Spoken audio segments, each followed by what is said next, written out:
Je suis là avec mon amie Christiane Villa, amie de longue date, plus de 20 ans je pense déjà. Juste magnifique, elle a vécu beaucoup de choses. D'abord, tu étais dans une grande société corporate, internationale. Ensuite, tu voulais prendre l'envol et tu voulais vraiment te faire ton dada à toi et tu as créé Honesty. Raconte-nous un petit peu ce que c'est Honesty Life et comment c'était pour toi de partir d'une grande boîte avec plein de succès, avec plein de budget et te lancer vraiment dans ton propre kiff. Merci Coco, quel plaisir d'être là avec toi. Bonjour. C'est vrai que ça ne se fait pas en 2 jours. Hein. Comme tu sais, j'ai maturé une envie, donc un enthousiasme à contribuer à mon humble façon, à amener un peu plus de capacité chez les personnes à s'intérioriser en fait, de ressentir ce qui se passe à l'intérieur et d'être beaucoup plus en phase et retrouver leur souveraineté en fait. Ça m'a toujours appelé. C'est pour ça que lorsque je travaillais pour la marque en question, où on s'est connus d'ailleurs, eh bien, même si c'était magnifique de vivre cette expérience-là, j'ai toujours eu besoin d'être plus proche de l'humain. Et j'avais déjà fait un diplôme dans la thérapie pour justement être plus proche des émotions, comprendre ce qui se passe. Et puis Honesty, finalement, c'est une longue maturation pour emmener les gens vers leur, comme dit tout à l'heure, leur intérieur. Avec plein de différentes personnes incroyables, exceptionnelles, Oui. qui aident pendant 28 jours en fait trouver son essence. Raconte-nous un petit peu qu'est-ce que c'est Honesty. Oui, alors l'idée de base, c'était vraiment de dire les gens ont droit au meilleur de toute façon. C'est des personnes qui avaient déjà fait un joli chemin d'introversion, qui avaient déjà fait une forme de bascule intérieure, qui étaient leaders ou pas, mais en tout cas qui avaient tous évolué dans leur domaine, que ce soit l'auto-hypnose, le leadership donc éthique, hein, parce qu'on est toujours basé sur ce nouvel air, cette ère du cœur, cette ère de l'ouverture du cœur. Eh bien, c'est des personnes qui avaient déjà fait un long chemin là-dedans et qui étaient matures, assez matures pour finalement vous emporter avec eux dans leur technique. Après, il fallait que ce soit holistique, c'est-à-dire que ça prenne pas seulement une technique, chaque technique a leur force, mais ce qui était important, c'est d'amener finalement les personnes dans quelque chose de complet, dans une démarche complète. Par moment, on reçoit des clés concrètes sur comment conscientiser ce qui se passe dans nos vies, comment prioriser. Donc ça donne vraiment une structure, une posture, et juste derrière, on déconstruit la structure. C'était ça la méthode. C'est ça la méthode en fait. C'est vraiment, je construis et je suis le mouvement de la vie, je comprends, je construis, j'ai plus besoin de cette construction. Je peux rentrer dans mon intérieur, sentir ce que ça fait et laisser accueillir finalement ce qui se joue, ce qui se vit. Voilà, c'est la méthode. Et pour les gens qui ont fait le programme, quels sont les feedbacks? J'entends des feedbacks magnifiques. Raconte peut-être un petit peu ces feedbacks. Qu'est-ce qu'ils expérimentent? Alors c'est vrai que ça nous touche toujours c'est quelque chose qui nous touche, même si c'est pas nous, on fait juste partie d'un processus. Ce qui est vécu, c'est la personne qui a accueilli en définitive. Nous, on n'est qu'un outil, que ce soit Honesty qui offre la plateforme ou nos merveilleux intervenants. Voilà, nous, on n'est qu'un outil. Ce qui se vit, tout le mérite revient à la personne qui a pris cet engagement de consacrer un petit peu de temps à écouter des vidéos, à s'écouter, à ressentir et à finalement devenir ce nouveau moi chaque jour. C'est comme une fleur qui s'épanouit en quelque sorte. Et c'est vrai que les feedbacks que l'on reçoit, ils nous touchent, malgré ce recul dont je viens de parler, parce que c'est pas nous, nous ne sommes que des outils, mais on va recevoir des feedbacks comme enfin, c'est possible pour moi aussi. Je remercierai jamais assez ma fille de m'avoir parlé de ce programme. Ça m'a permis d'avoir des changements concrets dans ma vie. Si j'avais su que ça existait, je l'aurais fait avant. Mon Dieu, j'ai aujourd'hui 48 ans. Si j'avais eu ça à 18 ans, ma vie aurait été différente. Enfin, on a vraiment des messages qui nous touchent au plus profond. Ah oui. Et c'est vraiment donc honesty.life. C'est honesty.life au niveau du site, oui. Oui. Oui. Et qu'est-ce que tu vois sont aujourd'hui en fait? Parce que je pense que c'est très important que chacun fasse son cheminement. Et quelque part, que ce soit Honesty ou aussi le confinement, où on est invité en fait de faire le cheminement, de devenir de plus en plus proche de soi.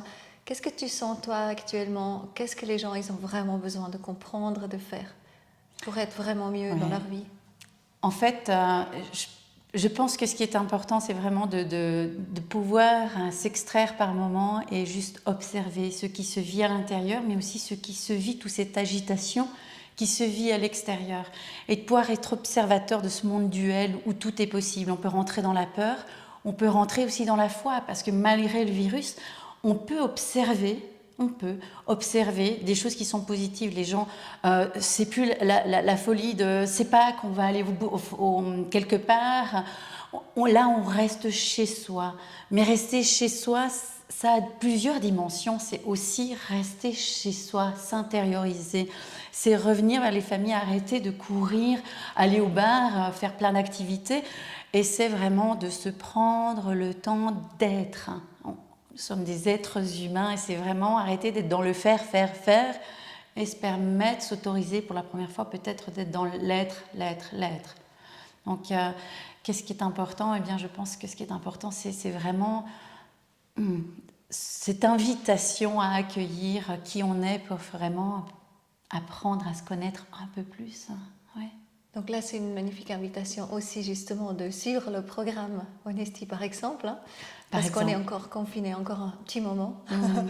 Donc ça peut être une idée parce que tous les jours tu es accompagné, tu es guidé sur tes pas et puis tu te sens un peu moins seul.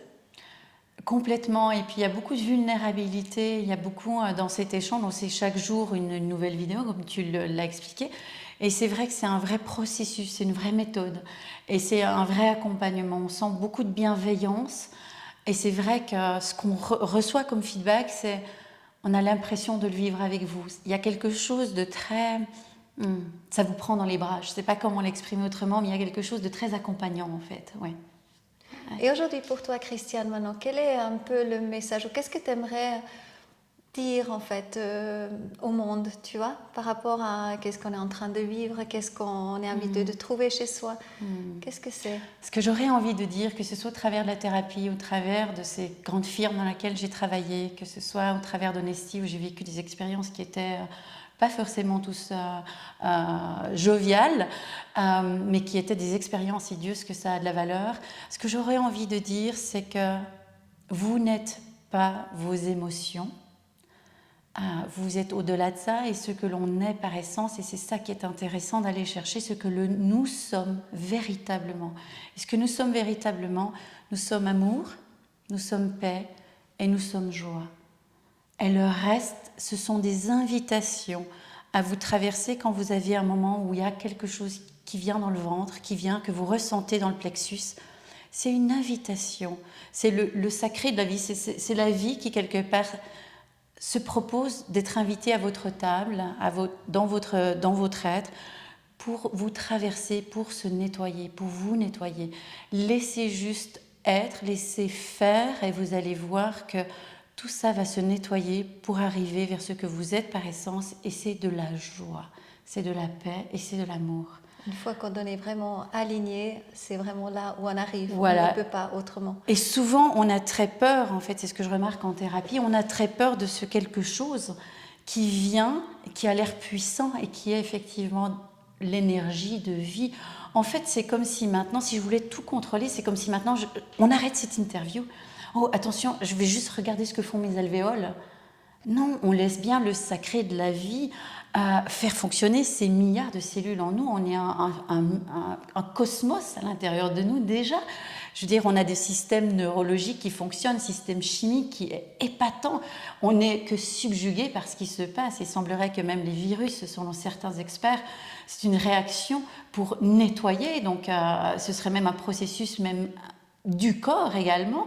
Donc, c'est fascinant, on est loin de tout maîtriser, même les grands scientifiques, je pense, et certainement pas moi, mais en tout cas, ce qu'on peut le constater, c'est que c'est fascinant et complexe. Donc, aujourd'hui, laisser faire la vie, quand vous sentez une énergie, c'est laisser faire cette force de vie qui donne la vie. Lorsqu'on est maman, qu'on crée un bébé, mon Dieu, ce que c'est fascinant, ce qui se crée dans le ventre d'une mère. Eh bien, c'est pareil, c'est laisser faire le processus de la veille, car c'est elle, finalement, qui va nettoyer, purifier, transmuter, transformer pour que l'on soit finalement des êtres d'amour, de paix et de joie. Et Moi, ça, ce que je pense aussi, justement, dans ces temps où il y a toutes ces émotions qui montent, bah, pour moi, l'émotion, c'est chaque fois cette invitation. En fait, on la laissé monter, à la regarder d'où elle vient, à la base. Est-ce que c'est quelle peur, en fait? Elle a à voir avec quelle peur ou avec quoi? Et une fois qu'on la regarde, elle a besoin d'être prise dans les bras comme un petit enfant, en fait, qu'on ne voulait jamais vraiment regarder. Et regarder, Parfois, aimer, c'est ça. et Parfois, c'est ça, et parfois, ça demande à ne pas être nommé. Parfois, si vous voulez chercher la cause, qu'est-ce que c'est? C'est de la tristesse, c'est de la peur. D'où vient cette peur? Qu'est-ce qu'il y a comme angoisse? Eh bien, vous rentrez dans un processus de mental. Donc, parfois, ce qui est pur, c'est de laisser faire. Donc, ce que je vous inviterais à faire, c'est de sentir et de ne pas aller chercher des images ou des processus, mais de sentir. Et si c'est nécessaire de comprendre ce qui s'est joué, quelle était l'expérience, ça vous sera montré. N'allez rester chez vous, n'allez pas à l'extérieur chercher ce que ça pourrait être, parce que le mental va se l'approprier, l'ego va s'en approprier. Et il y a la partie égotique peut-être de la victime qui va commencer à venir jouer son rôle et le processus se termine alors. Donc, qu'est-ce que tu peux faire à ce moment-là? Exactement, tu as maintenant une émotion qui monte. Qu'est-ce que tu fais? La respiration, je pense que ce qui est vraiment fondamental, c'est revenir sur ce que l'on est par essence, et c'est vraiment savoir que rien ne sera trop fort pour nous. Et après, il y a aussi l'Ho'oponopono, hein, on est d'accord? Ça, c'est magnifique. Alors, la respiration, c'est vraiment, si ça peut être une douleur aussi, c'est vraiment respirer, ressentir, respirer, laisser faire. Ayez confiance. Si vous arrivez à ressentir la respiration, voire même, pas imaginer, mais ressentez que ça passe par le corps. Ce qui sort est autant pur que ce qui est rentré, en fait. Mais on peut aussi, par moments, on sent que je ressens, par exemple, de la gratitude. Je respire la gratitude et j'expire du manque de gratitude. Ça aussi, c'est un exercice qu'on pourrait faire, par exemple. Les deux sont valables. On peut faire les deux sont tout à fait valables. Gratitude, expirer gratitude. Après, c'est vraiment chacun à le ressentir et chaque moment change, en fait. Et ce que j'invite vraiment à faire, c'est d'éviter la résistance. Je vous donne une métaphore, c'est vraiment l'arbre. Si, arrivé à l'automne, il refuse de lâcher ses feuilles, eh bien, qu'est-ce qui se passera? Il en perdra ses branches. Donc, on remarque, et je remarque en thérapie, des personnes qui viennent et qui ont vraiment des blocages importants. Et parce que, je dis ça au sens vaste de l'être humain, ça ne veut pas laisser faire, parce que je prends toutes les parts de l'être, l'ego, le mental, le corps, les corps, et il y a quelque chose de l'ordre de l'amour nous fait peur. En fait, on n'a pas appris à aimer. Donc laisser la vie, ce quelque chose qui est plus grand que nous, on sait tellement plus que ce 0,03% qui est le mental, il est basé, il connaît quoi? Il connaît quoi de ce monde infiniment fantastique et complexe en même temps? Donc c'est vraiment une histoire de foi. Accueillons. Ayons confiance, et avoir confiance en la vie, hein. Ouais. Avoir confiance en vous. C'est d'ailleurs les deux programmes d'Honesty, hein, la confiance en soi et se réaliser pleinement. Donc c'est vraiment les deux thèmes. Et la gratitude. La gratitude de connaître depuis si longtemps. C'est pareil. Dieu, c'est pareil. Ouais. Magnifique. Christiane, merci beaucoup pour tout ce que tu fais, pour ta force et ton entrain et tout et tout. Merci à vous, merci d'être là, merci d'aimer Coco tant que je l'aime. Portez-vous bien, prenez soin de vous. Merci. Merci.